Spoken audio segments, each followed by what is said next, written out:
Hi guys, welcome to రూపాయి Hemant vlogs. ఈరోజు మీ ముందుకు వచ్చేస్తున్నాం.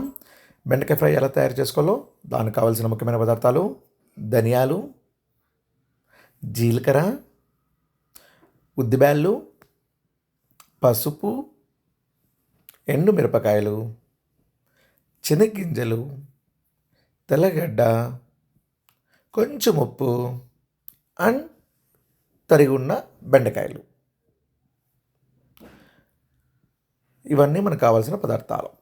ముందుగా స్టవ్ మీద ఒక బేసన పెట్టుకొని అందులో ధనియాలు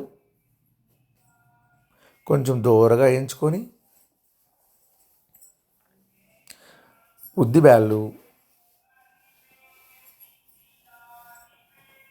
శనగ్గింజలు,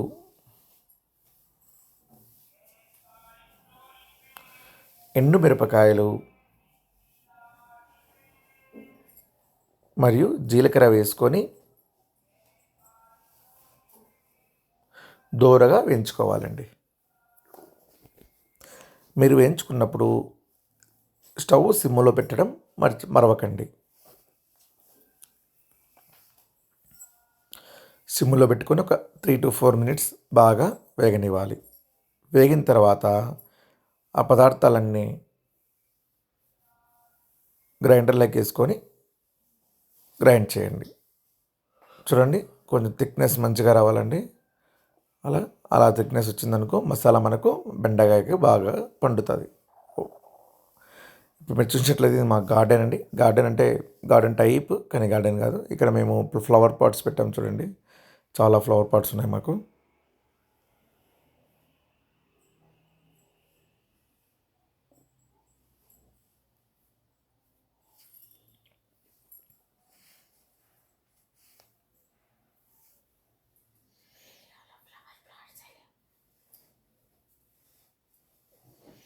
ఇప్పుడు మనము అదే గిన్నెలో నూనె పోసుకొని బెండకాయలు బాగా జిగురు పోయేంత వరకు నీట్గా వేయించుకోవాలండి. ఈ పరిణామం చాలా ఇంపార్టెంట్ అండి ఈ బెండకాయ ఫ్రైలో. ఎందుకంటే బెండకాయలకి బాగా జిడ్డు ఉంటుంది.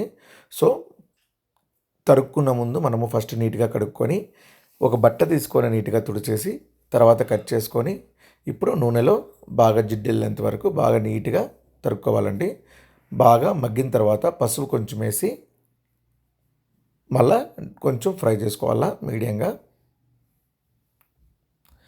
ఇప్పుడు మనం ఏదైతే గ్రైండ్ చేసుకున్నామో ఆ మసాలా మొత్తం, ఆ పౌడర్ మొత్తం అంతా మనము కర్రీలోకి యాడ్ చేసుకోవాలండి.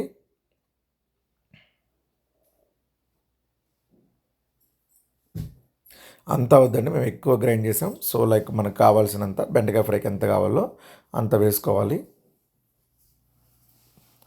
వేసుకున్న తర్వాత జస్ట్ 1 minute అండి, less than 1 minute మీరు బాగా మళ్ళీ డీప్, ఎందుకంటే అప్పటికే చాలా బాగా మగ్గిపోయి ఉంటాయి కాబట్టి జస్ట్ పొడేసిన తర్వాత ఒక 1 minute మనము మగ్గనివ్వాలండి.